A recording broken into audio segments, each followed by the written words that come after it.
आज हम बात करेंगे शिक्षा मनोविज्ञान के सेकंड पार्ट के बारे में।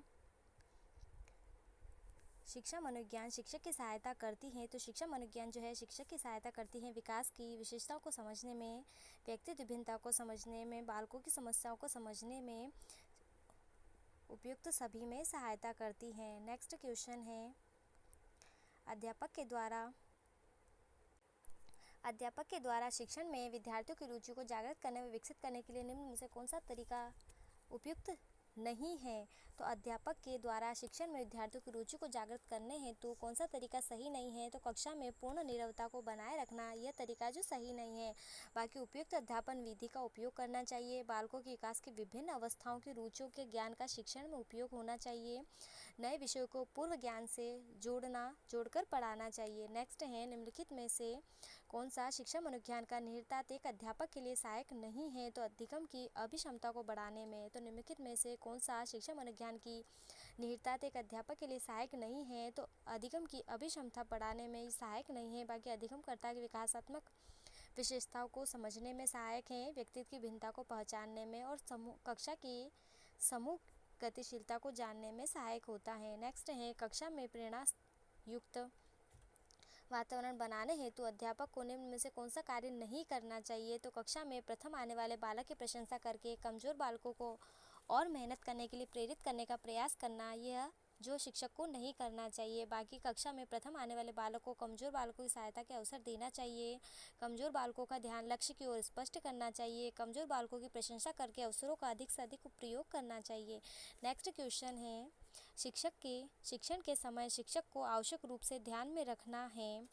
तो विषय एवं शिक्षार्थी दोनों को ही ध्यान में रखना चाहिए। शिक्षण के समय शिक्षक को क्या ध्यान में रखना चाहिए, विषय और शिक्षार्थी दोनों को ध्यान में रखना चाहिए। ऑप्शन नंबर सेकंड सही हो जाएगा। नेक्स्ट क्वेश्चन है, निम्नलिखित में से कौन सा कथन शिक्षा मनोविज्ञान के महत्व के संदर्भ में सही नहीं है। तो यह विद्यार्थियों की कमजोरियों एवं असफलताओं को नज़रअंदाज करने के लिए प्रेरित करता है। तो कौन सा शिक्षा मनोविज्ञान के संदर्भ में सही नहीं है कि विद्यार्थियों की कमजोरियों एवं असफलताओं के नज़रअंदाज करने के लिए प्रेरित करता है, ये कथन गलत हो जाएगा। बल्कि शिक्षा मनोविज्ञान शिक्षक को बढ़ावा देता है। यह शिक्षकों में शैक्षिक समस्याओं को दूर करने उचित मनोवृत्ति उत्पन्न करता है। यह अध्यापकों की विद्यार्थियों के व्यवहारों में समुचित परिवर्तन लाने में मदद करता है। यह शिक्षकों को स्वयं को समझने में मदद करता है। नेक्स्ट है, मनोविज्ञान ने शिक्षा को बना दिया है। तो मनोविज्ञान ने शिक्षा को बाल केंद्रित बना दिया गया है। मनोविज्ञान में शिक्षक में उपयोगिता है बाल केंद्रित शिक्षा, शिक्षण विधियों में क्रांति, पाठ्यक्रम का नया रूप, सहायक सामग्री का प्रयोग, अधिगम प्रक्रिया में सुधार, संपूर्ण व्यक्तित्व का विकास, व्यक्तित्व विभिन्नताओं के अनुसार शिक्षा, सहगामी क्रियाओं पर बल व विद्यार्थी शिक्षक संबंधों में बदलाव किया है। शिक्षा मनोविज्ञान का केंद्र है तो बालक। शिक्षा मनोविज्ञान का केंद्र क्या होता है, तो बालक होता है, क्योंकि शिक्षा कैसी होती है, बाल केंद्रित होती है। नेक्स्ट है, शिक्षा मनोविज्ञान का मुख्य केंद्र बिंदु होता है। तो शिक्षा मनोविज्ञान का मुख्य केंद्र बिंदु अधिगमकर्ता, ऑप्शन नंबर सेकंड हो जाएगा। अधिगमकर्ता एक व्यक्तित्व के रूप में होती है। नेक्स्ट क्वेश्चन है, शिक्षा में मुख्य परिवर्तन शिक्षक केंद्रित से होना चाहिए। तो शिक्षक केंद्रित से कैसा होना चाहिए, छात्र केंद्रित होना चाहिए। नेक्स्ट क्वेश्चन है, शिक्षा के प्रति मनोविज्ञान का सबसे महत्वपूर्ण योगदान निम्न में से कौन सा है। तो शिक्षा के प्रति मनोविज्ञान का सबसे महत्वपूर्ण योगदान अध्यापक के द्वारा उचित शिक्षण विधियों को अपनाए जाने में सहायक होना है। नेक्स्ट क्वेश्चन है, निम्न में से कौन सा कथन सही नहीं है। तो शिक्षा मनोविज्ञान हमको शिक्षा के उद्देश्यों को प्राप्त करने के तरीकों के बारे में नहीं बतलाता, ये कथन गलत है, क्योंकि हमें बतलाता है कि शिक्षा मनोविज्ञान जो हमें शिक्षा के उद्देश्यों को प्राप्त करने के तरीकों को बतलाता है, और यहाँ गलत बता रखा है कि नहीं बतलाता है। तो ऑप्शन नंबर फर्स्ट है, शिक्षा मनोविज्ञान अधिगमकर्ता के विकास के विभिन्न स्तरों को हमको उनकी योग्यताओं सीमाओं से परिचित कराता है। शिक्षा मनोविज्ञान की क्रियाएं केवल कक्ष प्रस्तुत तक सीमित नहीं है, ये कथन भी सही है। शिक्षा मनोविज्ञान के अधिगम सिद्धांतों और नियमों को स्थापित करता है। ठीक है, तो इसमें ऑप्शन नंबर 4 गलत हो जाएगा। नेक्स्ट है, प्रशिक्षणार्थियों हेतु शिक्षा मनोविज्ञान का आधारभूत कार्य है छात्रों की समस्याओं, व्यवहार, आवश्यकताओं के प्रति अंतर्सूच विकसित करना है। नेक्स्ट क्वेश्चन है, निम्न में से कौन सा शिक्षा मनोविज्ञान का कार्य नहीं है। तो असामान्य मनोविज्ञान वाले व्यक्तियों को समझना, यह शिक्षा मनोविज्ञान का कार्य नहीं है। बाकी शिक्षा मनोविज्ञान का कार्य है अधिगमकर्ता को जानना, विषय वस्तु चयन संगठन करना, सीखने की प्रौद्योगिकी के लिए सलाह देना। बाकी असामान्य मनोविज्ञान वाले व्यक्तियों को समझना, यह शिक्षा मनोविज्ञान का कार्य नहीं है। मनोविज्ञान का कार्य हो सकता है पर शिक्षा मनोविज्ञान का कार्य नहीं हो सकता। नेक्स्ट क्वेश्चन है, शिक्षा शिक्षण अधिगम में मनोविज्ञान के महत्व के संबंध में निम्नलिखित में से कौन सा कथन सही है? ऑप्शन नंबर 4 जो है ये शिक्षण अधिगम में मनोविज्ञान के संबंध में सही है। शिक्षार्थी को जानने में सहायक है, शिक्षक को स्वयं में जानने में सहायक है, प्रभावी अधिगम प्रक्रिया में सहायक है और शिक्षक की व्यावसायिक वृद्धि में सहायक है। ऑप्शन नंबर सारे सही है। नेक्स्ट है, निम्न में से कौन से कथन शिक्षा मनोविज्ञान के संदर्भ में सही है? तो ऑप्शन नंबर 3 है जो है ये शिक्षा मनोविज्ञान के बारे में सही है। फर्स्ट है, ये विद्यार्थियों के व्यवहार में उचित परिवर्तन लाने में सहायता करता है, ये कथन भी सही है। सेकंड है, शिक्षकों में शैक्षिक समस्या को सुलझाने के प्रति सकारात्मक अभिवृत्ति विकसित करता है। ऑप्शन नंबर 4 है, शिक्षकों को स्वयं को समझने में मदद करता है। बाकी ऑप्शन नंबर 3 जो है शिक्षकों को विद्यार्थियों को व्यक्तित्व भिन्नता को नज़रअंदाज करने हेतु प्रेरित करता है। तो ऑप्शन नंबर 3 गलत हो जाएगा। बाकी फर्स्ट, सेकंड और फोर्थ नंबर ऑप्शन सही हो जाएगा। नेक्स्ट है, विद्यार्थियों हेतु शिक्षण प्रभावशाली बन सकता है। तो विद्यार्थियों के लिए शिक्षण प्रभावशाली कैसे बन सकता है? इसमें ऑप्शन नंबर 2 सही होगा कि विद्यार्थियों के मानसिक स्तर के अनुसार शिक्षण दिया जाए तो शिक्षण कैसा होगा? प्रभावशाली होगा। शिक्षा मनोविज्ञान का नेक्स्ट क्वेश्चन है, शिक्षा मनोविज्ञान का महत्व है। तो शिक्षा मनोविज्ञान का महत्व विकासात्मक विशेषताओं को समझने में, अधिगम की प्रकृति को समझने में, व्यक्तित्व भिन्नता को समझने में उपयुक्त सभी विकल्प जो है सही है। नेक्स्ट क्वेश्चन है, निम्न में से किसमें शिक्षा मनोविज्ञान उपयोगी नहीं है? तो किसमें शिक्षा मनोविज्ञान उपयोगी नहीं है? तो पशुओं के प्रयोग करने में शिक्षा मनोविज्ञान उपयोगी नहीं है, बालकों के मानसिक अस्वस्थता का पता लगाने में है, शिक्षण विधियों के चयन में है, छात्रों के विपरीत करने पर है और पशुओं पर प्रयोग करने में यह शिक्षा मनोविज्ञान का उपयोगी नहीं है। नेक्स्ट है, निम्न में से कौन सा शिक्षा मनोविज्ञान का एक कार्य नहीं है? तो ऑप्शन नंबर 4 जो है कोई भी विकल्प सही नहीं है। शिक्षा मनोविज्ञान में अनुशासन बनाए रखने में सहयोग करता है। निम्न कौन सा शिक्षा मनोविज्ञान का कार्य नहीं बात कर रहा है? तो अनुशासन बनाए रखने में सहयोग करना ये तो कार्य है, कक्षा कक्षी की समस्याओं का समाधान ये भी कार्य है, आकलन और मूल्यांकन में सहयोग करना ये सारे कार्य हैं। तो इसमें कौन सा कार्य नहीं है? तो इसमें कोई भी उपयुक्त विकल्प सही नहीं है। नेक्स्ट है, शिक्षा मनोविज्ञान के संदर्भ में कौन सा कथन सही नहीं है? तो यह विविध अधिगमकर्ताओं के लिए उपयुक्त नहीं है। बाकी गलत हो जाएगा कि ये सारे उपयुक्त विविध अधिगमकर्ताओं के लिए उपयुक्त हैं। तो ऑप्शन नंबर 3 जो है गलत हो जाएगा। बाकी शिक्षा मनोविज्ञान वैज्ञानिक विधियों का प्रयोग करता है, अधिगमकर्ता या शिक्षक अधिगमकर्ता एवं शिक्षण प्रक्रिया से संबंधित है, या उपयुक्त शिक्षण विधियों के चयन में उपयोगी है। नेक्स्ट क्वेश्चन है, शिक्षार्थी को मनोविज्ञान रूप से समझना तथा उनके व्यक्तिगत शारीरिक मानसिक एवं व्यक्तित्व को विशेषताओं को समझना अच्छा गुण है, यह एक है शिक्षक का गुण है। ठीक है। नेक्स्ट क्वेश्चन है, शिक्षा के उद्देश्यों को प्राप्त करने के लिए निम्न में से किसकी विशेष भूमिका है? तो उपयुक्त सभी की विशेष भूमिका है। विद्यालय भवन की, खेल के मैदान की और पुस्तकालय की शिक्षा के उद्देश्य को प्राप्त करने के लिए किसकी विशेष भूमिका है? तो विद्यालय भवन, पुस्तकालय, खेल का मैदान उपयुक्त सभी की भूमिका है। नेक्स्ट है, शिक्षण और अधिक प्रभावी हो सकता है जब अधिगमकर्ता को स्वयं करने की स्वायत्तता व नियंत्रण दिया जाए। अधिगमकर्ता को स्वयं की स्वायत्तता व नियंत्रण दिया जाए तभी शिक्षण क्या होगा? अधिक प्रभावशाली होगा। नेक्स्ट है, निम्नलिखित में से कौन सा रायबर्न के अनुसार शिक्षा के 3 संबंधों में सम्मिलित नहीं है? शिक्षक और विषय में संबंध। निम्नलिखित में से कौन सा जो रायबर्न के अनुसार 3 संबंधों में सम्मिलित नहीं है? शिक्षक और विषय में संबंध जो है ये रायबर्न के अनुसार सम्मिलित नहीं है। बच्चे और शिक्षक में संबंध है, बच्चे और समाज में संबंध है, विषय और बच्चे में संबंध है। नेक्स्ट है, निम्नलिखित में से कौन सा शिक्षा मनोविज्ञान के अध्ययन की वस्तुनिष्ठ विधि नहीं है? तो वस्तुनिष्ठ विधि आत्मनिरीक्षण विधि जो है ये वस्तुनिष्ठ विधि नहीं है। बाकी प्रयोगात्मक विधि जो है ये वस्तुनिष्ठ विधि है, उपचारात्मक विधि है और निरीक्षण विधि है। जो आत्मनिरीक्षण विधि है जिसमें खुद को जानना होता है, यह शिक्षा मनोविज्ञान की वस्तुनिष्ठ विधि नहीं है। नेक्स्ट क्वेश्चन है, शिक्षा और मनोविज्ञान का उभयनिष्ठ लक्ष्य कॉमन गोल्स हैं। तो इसमें व्याख्या देख लेते हैं। शिक्षा का संबंध संपूर्ण मानव जीवन से है, जबकि शिक्षा मनोविज्ञान मानव के शैक्षिक वातावरण के व्यवहार के अध्ययन तक ही सीमित है। नेक्स्ट क्वेश्चन है, समस्या समाधान स्थिति के बारे में संज्ञानवादी कॉग्निटिव साइकोलॉजिस्ट कहते हैं।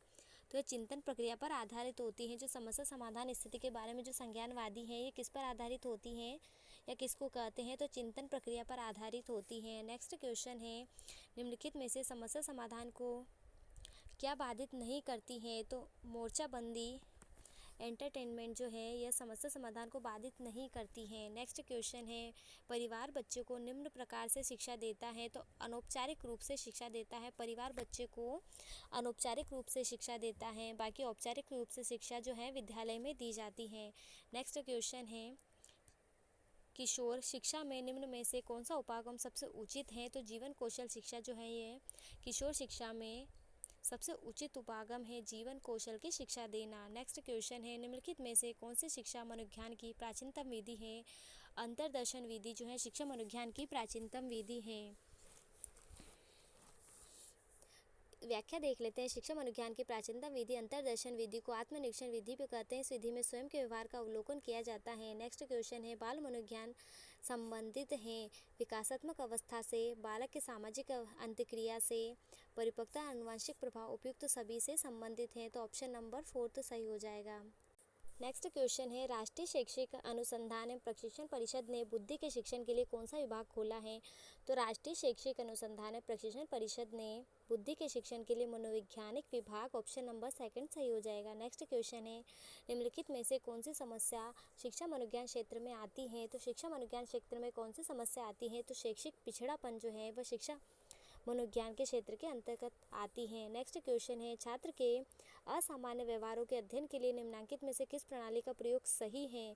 तो छात्र का अगर असामान्य व्यवहार है तो उसके लिए व्यक्ति इतिहास प्रणाली का प्रयोग सही है। तो अगर छात्र का असामान्य व्यवहार हो तो उसके लिए कौन सी प्रणाली प्रयोग में ली जाती है। तो व्यक्ति इतिहास मेथड को प्रयोग किया जाता है। नेक्स्ट क्वेश्चन है, निम्न में से कौन सा एक वाद शिक्षा मनोविज्ञान नियम पर आधारित है। तो प्रकृतिवाद जो है वह शिक्षा मनोविज्ञान नियम पर आधारित है। कौन सा वाद शिक्षा मनोविज्ञान पर आधारित है। प्रकृतिवाद जो है शिक्षा मनोविज्ञान पर आधारित है। नेक्स्ट क्वेश्चन है, आत्मनिर्भरता शिक्षा का तात्कालिक उद्देश्य होना चाहिए, ये आदर्श वाक्य है गांधी जी का। आत्मनिर्भरता गांधी जी ने किसकी बात की है। तो गांधी जी ने आत्मनिर्भरता की बात की है। ठीक है। नेक्स्ट क्वेश्चन है, एम्स निंगर डी के अनुसार एक शिक्षा और उसका उद्देश्य लोगों के दृष्टिकोण को और प्रथाओं को बदलना है, विस्तार के बारे में बदलना है। तो एम्स डिगर के अनुसार विस्तार एक शिक्षा है, इसका उद्देश्य लोगों के दृष्टिकोण और प्रथाओं को बदलना है। नेक्स्ट क्वेश्चन है, शिक्षा मनोविज्ञान में किस स्तर के मापन का न्यूनतम प्रयोग किया जाता है। अनुपातिक मापने का न्यूनतम प्रयोग किया जाता है। तो शिक्षा मनोविज्ञान में अनुपातिक मापने का न्यूनतम प्रयोग किया जाता है। ठीक है। नेक्स्ट क्वेश्चन है, निम्नलिखित में से कौन सी छात्र केंद्रित विधि नहीं है। तो छात्र केंद्रित विधि कौन सी नहीं है। ऑप्शन नंबर 1 है व्याख्यान विधि जो है छात्र केंद्रित नहीं है। ठीक है। नेक्स्ट क्वेश्चन है, जिस विधि में अध्यापक सक्रिय व बालक निष्क्रिय रहता है वह विधि कौन सी होती है। तो कहानी कथन विधि है जिसमें अध्यापक सक्रिय व बालक निष्क्रिय होता है। नेक्स्ट क्वेश्चन है, निम्नलिखित में से कौन सा उद्देश्य शिक्षा के सामाजिक उद्देश्यों के अंतर्गत नहीं आता है। तो संगीत अभिक्षमता का विकास जो है शिक्षा के सामाजिक उद्देश्यों के अंतर्गत नहीं आता है। नेक्स्ट क्वेश्चन है, जॉन डीवी के ने कहा है, जॉन डीवी ने विद्यालय के विशिष्ट वातावरण है। जॉन डीवी ने कहा है कि विद्यालय के विशिष्ट वातावरण है। कौन सा वातावरण है। विद्यालय के विशिष्ट वातावरण है। नेक्स्ट क्वेश्चन है, शिक्षा मनोविज्ञान सहायक है संपूर्ण शैक्षिक प्रक्रिया में। शिक्षा मनोविज्ञान जो है संपूर्ण शैक्षिक प्रक्रिया में सहायक है। नेक्स्ट क्वेश्चन है, आधुनिक शिक्षा मनोविज्ञान का अनुप्रयोग आधारित है व्यक्तिगत विभिन्नताओं पर आधारित है। आधुनिक शिक्षा जो है मनोविज्ञान का अनुप्रयोग आधारित है तो व्यक्तिगत विभिन्नताओं पर आधारित है। ऑप्शन नंबर 1 सही हो जाएगा। नेक्स्ट क्वेश्चन है, निम्नलिखित में से कौन सा शिक्षा अभिकरण नहीं है। तो संसद जो है वह शिक्षा अभिकरण नहीं है। निम्नलिखित में से कौन सा शिक्षा अभिकरण नहीं है। संसद जो है शिक्षा का अभिकरण नहीं है। बाकी शिक्षा जो है घर से संबंधित है, विद्यालय से संबंधित है, मीडिया से संबंधित है, पर संसद से संबंधित नहीं है। नेक्स्ट क्वेश्चन है, शैक्षिक अवधारणा का सर्वाधिक उचित अर्थ है। तो शैक्षिक अवधारणा का सर्वाधिक उचित अर्थ शिक्षा को समन्वित रूप है। नेक्स्ट क्वेश्चन है, कॉल रोजर्स क्या है। एक मानवतावादी मनोविज्ञान है। कॉल रोजर्स क्या होता है। एक मानवतावादी विज्ञान है। जब भी हम कॉल करते हैं तो कौन बोलता है। मानव बोलता है। तो कॉल रोजर्स ने कौन सा मनोवैज्ञानिक है। तो मानवतावादी मनोविज्ञान है।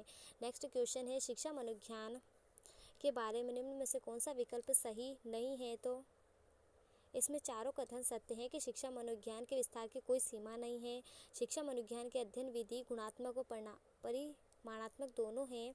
शिक्षा मनोविज्ञान का दूसरा नाम विकासात्मक मनोविज्ञान है। शिक्षा मनोविज्ञान शिक्षक को प्रतिभाशाली बालकों व मानसिक रूप से मंद बालकों को दोनों को समझने में सहायता करती है। तो उपयुक्त सभी कथन क्या हो जाएंगे? सत्य हो जाएंगे। नेक्स्ट क्वेश्चन है, व्यवहार में रिक्त स्थान परिवर्तन बुद्धि है। तो व्यवहार में मात्रात्मक बुद्धि ऑप्शन नंबर फर्स्ट सही हो जाएगा कि व्यवहार में मात्रात्मक परिवर्तन वृद्धि है। अभिवृद्धि व्याख्या देख लेते हैं। अभिवृद्धि मात्रात्मक होती है, जैसे वजन, लंबाई, चौड़ाई आदि। नेक्स्ट क्वेश्चन है, प्रोक्सीमेट तथा अल्टीमेट दो प्रकार हैं व्यवहार को समझने में। प्रोक्सीमेट तथा अल्टीमेट व्यवहार के दो प्रकार हैं जो व्यवहार को समझने में काम आते हैं। नेक्स्ट क्वेश्चन है, अध्ययन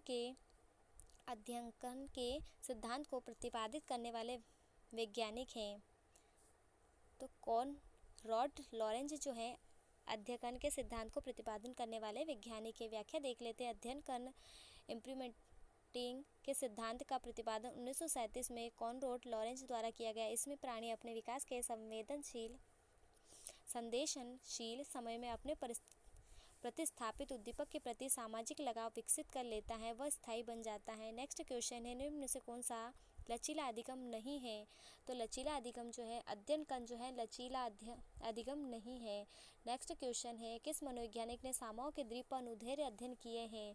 तो मार्गरेट मीड जो है इन्होंने सामोआ के द्वीप पर अनुदैर्ध्य अध्ययन किए हैं। ये भी पिछली बार 2025 में पूछा गया था कि किस मनोवैज्ञानिक ने सामोआ के द्वीप पर अनुदैर्ध्य अध्ययन किया है। तो मार्गरेट मीड ने जो है सामोआ के द्वीप पर अनुदैर्ध्य अध्ययन किया था। व्याख्या देख लेते हैं। अनुदैर्ध्य उपागम लॉन्गिट्यूड मेथड जो है में बालकों के एक निश्चित समूह का अध्ययन विभिन्न अवसरों पर पूर्व निर्धारित समय तक किया जाता है। इसे अग्रदर्शी विधि भी कहा जाता है। इसका प्रयोग मैटनिक, मार्गरेट मीड, चैपमैन, स्कूसिंग ने किया है।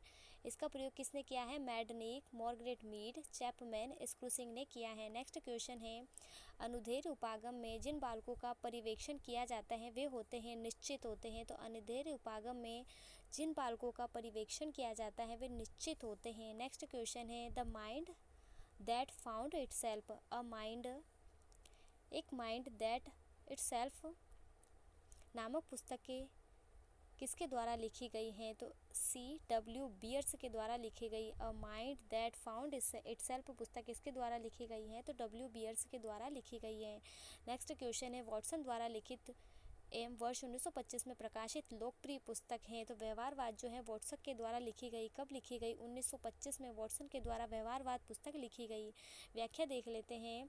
वॉटसन पुस्तक behaviour an introduction to comparative psychology पुस्तक लिखी गई है। नेक्स्ट क्वेश्चन है, सामाजिक मनोविज्ञान जो समाजशास्त्र और मनोविज्ञान के बीच एक पुल का कार्य करता है अपने प्राथमिक रुचि रखता है तो एक व्यक्तित्व में रखता है। जो सामाजिक मनोविज्ञान जो समाजशास्त्र और मनोविज्ञान के बीच एक पुल का कार्य करता है वो अपनी प्राथमिक रुचि किस में रखता है? एक व्यक्ति में रखता है। नेक्स्ट क्वेश्चन है, निम्न में से कौन सा मनोविज्ञान नहीं है? तो जॉन डीवी जो है वह मनोविज्ञान नहीं है। वॉटसन, हॉल और स्किनर जो है सारे मनोविज्ञान है, पर जॉन डीवी जो है मनोविज्ञान नहीं है। नेक्स्ट क्वेश्चन है, समग्रता के सिद्धांत के प्रवर्तक हैं वर्दिमन अन्य जो है वह समग्रता के सिद्धांत किसने दिया है? वर्दिमन, कॉलर व कॉफा ने क्या दिया है? समग्रता के सिद्धांत को प्रतिपादित किया है। नेक्स्ट क्वेश्चन है, सामूहिक शैक्षिक मार्ग निर्देशन का कौन भाग नहीं है?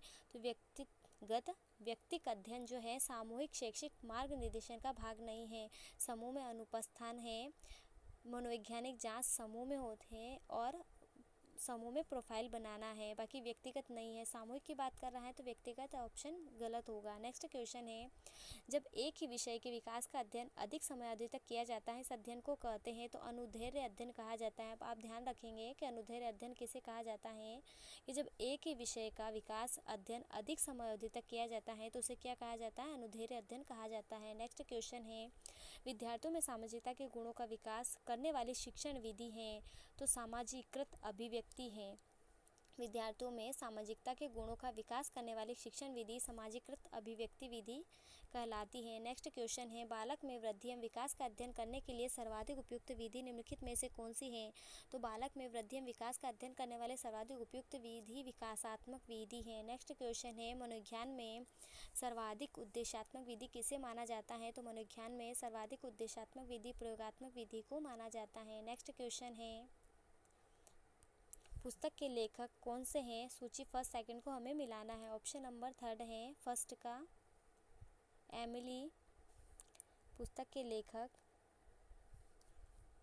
एमिली। पुस्तक रूसो ने लिखी है। आउटलाइन ऑफ द साइकोलॉजी पुस्तक विलियम मैकडूगल ने लिखी है। एम्प्रीज पुस्तक जो है जॉन लॉक ने लिखी है। और एजुकेशनल साइकोलॉजी पुस्तक थॉर्नडाइक ने लिखी है। तो एमिली नामक पुस्तक जो है वह रूसो ने लिखी है। आउटलाइन ऑफ साइकोलॉजी पुस्तक विलियम जेम्स ने लिखी है। आउटलाइन कौन बनाता है? तो विलियम जेम्स ने क्या बनाई है? आउटलाइन बनाई है। तो आउटलाइन ऑफ साइकोलॉजी पुस्तक विलियम जेम्स की है। एम्पिरिसिज्म पुस्तक जो है जॉन लॉक की है। और एजुकेशनल साइकोलॉजी पुस्तक के लेखक कौन है? थॉर्नडाइक हैं। नेक्स्ट है सुमेलित कीजिए।